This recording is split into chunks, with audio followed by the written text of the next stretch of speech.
বিসমিল্লাহির রহমানির রহিম। সকল প্রশংসা আল্লাহর, সকল ক্ষমতার মালিক আল্লাহ মহান। আসসালামু আলাইকুম আমার প্রাণ প্রিয় সকল আপনজন, কেমন আছেন? আমি আপনাদেরই সামান্য একজন কান্তা আপা আবারও চলে আসলাম। আজকে হচ্ছে 28/5/2025 সাল। আল্লাহর নামে কাজ শুরু করিলাম। আমি আমার আল্লাহর ঘরে সালাম ও দোয়া পৌঁছে দিলাম। আমার প্রিয় নবীজি রওজা মোবারকে সালাম ও দোয়া পৌঁছে দিলাম। হযরত শাহজালাল শাহপরাণে সালাম ও দোয়া পৌঁছে দিলাম। আজমির শরীফে সালাম ও দোয়া পৌঁছে দিলাম। মাইজবেন্ডার শরীফে সালাম ও দোয়া পৌঁছে দিলাম।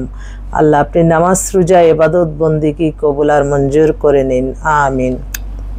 আমাদের এই প্রতিষ্ঠানটা হচ্ছে বিয়ে শাদীর একটা মাধ্যম।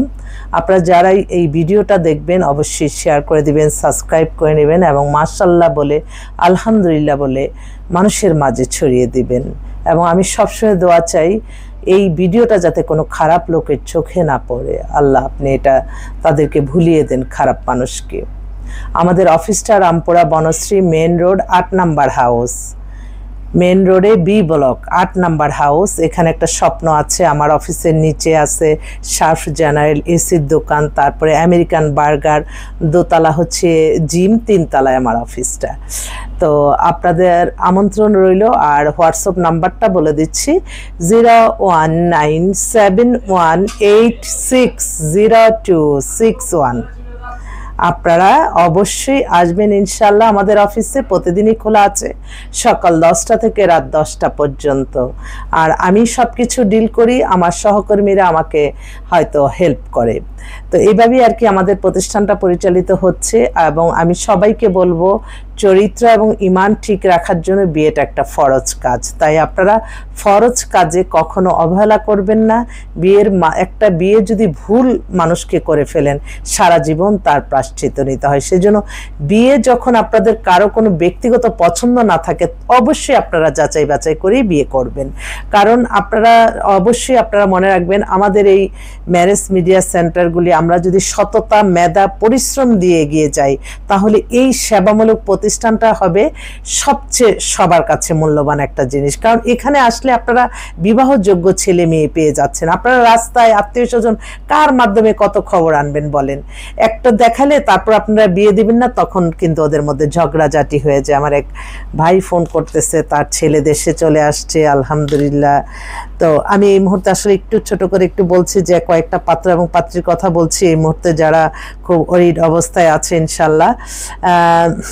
দিল্লি থেকে আমার এক ভাই, উনি মুসলমান, দিল্লি এম্বাসিতে জব করে, উনি কলকাতার মানুষ, বাংলাতেই কথা বললো। ওনার বয়স 50, উনি বাংলাদেশে বিয়ে করতে চায়। এখন এটা নিয়ম কারণ আমি ঠিক জানি না কিভাবে করবে।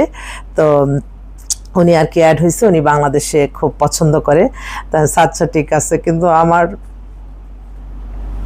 একটু কষ্ট লাগতেছে। আমি অনেকবারই আমার আজমির শরীফে যাওয়ার জন্য নিয়ত করেছি, কিন্তু এখন তো আমাদের ভিসা হচ্ছে না। আজমির শরীফে যাওয়ার তৌফিক দান করেন। আমার খাজা বাবার দরবারে যাওয়ার অনেক ইচ্ছা। তো এই ভাইটার জন্য উনি আবার কোরআনে হাফেজ, উনি একজন হাফেজ মেয়ে চায়, যাকে তাই উনি সম্পূর্ণ ভরণ পোষণ সব কিছু করবে, তার পরিবারটাও কিন্তু এগিয়ে যাবে, ওনার কথাবার্তায় আমি যা বুঝলাম। আচ্ছা, আরেক ভাই, ওই যে বললাম না যে কানাডায় সিটিজেন, ছেলে কানাডাতে 6 ফিটের মতো লম্বা, ছেলের বয়স 30, ছেলে ওইখানে অ্যামাজন কোম্পানির ওইখানে নাকি অনেক বড় অফিসার। বাঙালিরা যেখানেই যাবে ওখানে জয় করে নেয়। আসলে মেধাবী, যা আমি বুঝাতে পারবো না, এত ব্রিলিয়েন্ট কিছু। আচ্ছা, এটা তারপর আরেকটা বোন কালকে তারা আমাদের সাথে অ্যাড হলো, ডিভোর্স, ওর 30-এর মতো বয়স, ও শর্ট ডিভোর্স, ওর জন্য একটা ভালো ছেলে চাচ্ছে। আপা আগে ছেলেটা পছন্দ করে নেয়। ওহরে, এক বোন, সে তার মেয়ে পরীর মতো সুন্দর। কালকে গেলাম, মেয়েকে দেখালাম, কিন্তু মেয়ে নাকি ছেলেকে পছন্দ করে নাই। তাহলে আবারও চাইতে হচ্ছে, ডাক্তার মেয়ে। তারপর আরেকটা বোন, তার ছেলে এসে নামছে ফিনল্যান্ডে, সিটিজেন, পিএইচডি করা, 30-এর মতো বয়স, 5 ফিট 10-এর মতো লম্বা। অনেক হ্যান্ডসাম, দুইটাই ভাই, বনশ্রীতে ওদের বাড়ি গাড়ি সব কিছু আছে। তো একটু ইঞ্জিনিয়ার পাত্রী খুঁজছে, আল্লাহ যাতে তাকে মিলিয়ে দেয়, দোয়া চাই। আরেকটা ভাই, আমি আমার আল্লাহর কাছে আমি তার হায়াত রিজিক বাড়িয়ে দেখ আল্লাহ। প্রতিটা দিনই কিন্তু আমি নিঃস্ব হাতেই আপনাদের মাঝে আসি।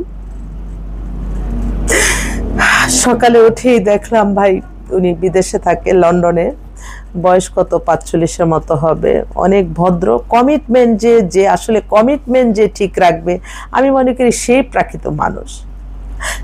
সে যেই মানে আমাদের মাদ্রাসার জন্য আমি একটু সহযোগিতা চেয়েছিলাম, সে যাক আল্লাহর কাছে হাজারো শুকরিয়া জানাই, এবং সবাই দোয়া করবেন যারা যে আশা নিয়ে আমাদের কাছে আসছে, আল্লাহ যাতে তাদের আশাগুলি পূর্ণ করে এবং আল্লাহ তাদের হায়াত রিজিক বাড়িয়ে দেয়, সুস্থতা দান করেন। আমি এর চেয়ে বেশি আর কি করতে পারি?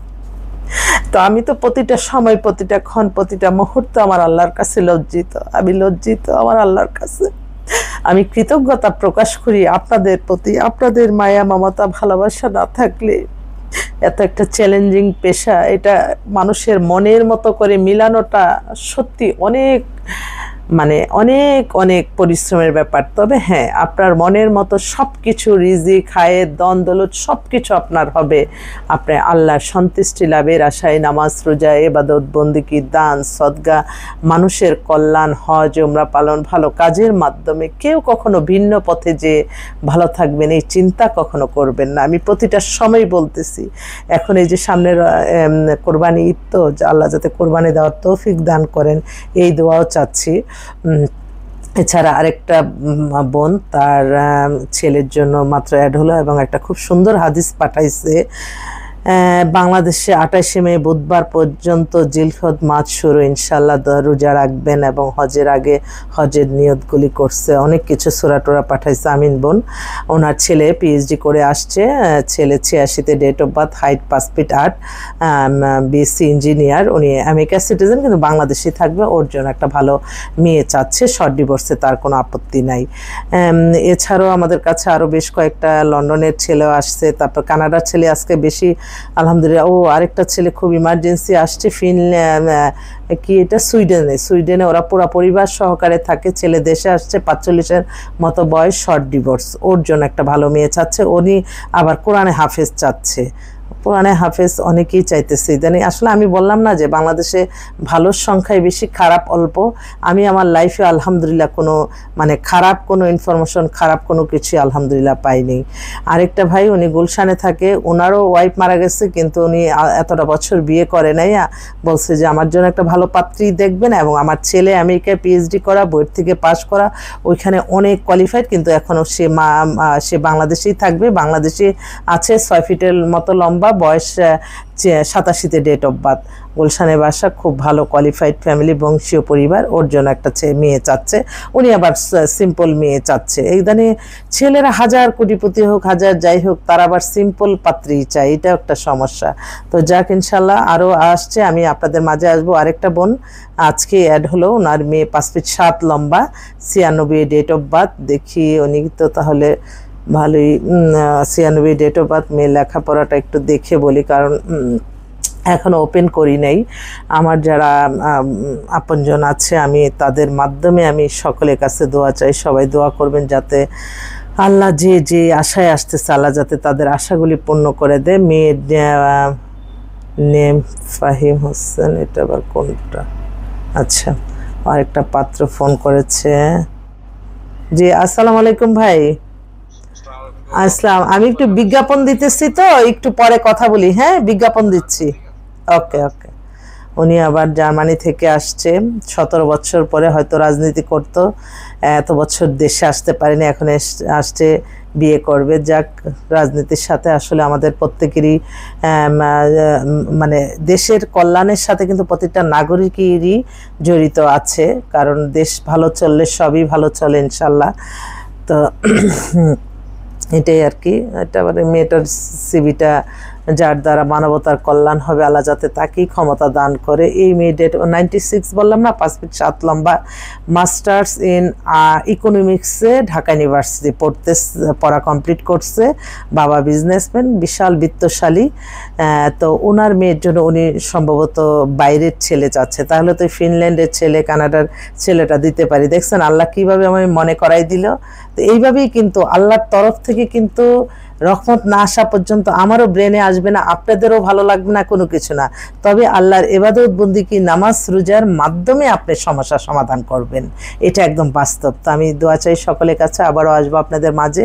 দেখি আল্লাহ আমাদের যদি সমস্যার সমাধান করে সকলেরই, যারা যে আশায় আসতেছে। আমার তো মনে হয় সারাক্ষণই আপনাদের মাঝে, মানে আমার মনে হয় যে আমি সারাক্ষণ আপনাদের মাঝে লাইভ করে করে ছেলে মেয়ে দেখায় বিয়েটি হতে থাকুক, কিন্তু ওই যে মানুষ, সমাজের মানুষ কেউ ভালো কেউ খারাপ, কেউ দেখবে অন্য মেন্টালিটিতে। মানুষ তো আসলে এক একটা মানুষ এক এক গল্প বানিয়ে ফেলে, সমস্যা হচ্ছে এটা। তাহলে তো আমি নিঃস্বার্থভাবে, আমি সবার জন্যই, মানে এখনও নিঃস্বার্থভাবেই করি। আমি আমার পরিশ্রম, আমার কোনো কিছু আমি কখনোই ডিসপ্লে করি না যে আমার পরিশ্রম হচ্ছে বা কিছু। আমি চাই যতক্ষণ আল্লাহ সুস্থ রাখবে, ভালো রাখবে, আল্লাহ যাতে সুস্থ সবল রেখে আল্লাহ ভালো কাজের সহযোগিতা করতে পারি, এই দোয়া চাই সকলের কাছে। ফিনল্যান্ড পাত্র, আচ্ছা ঠিক আছে, আসসালামু আলাইকুম।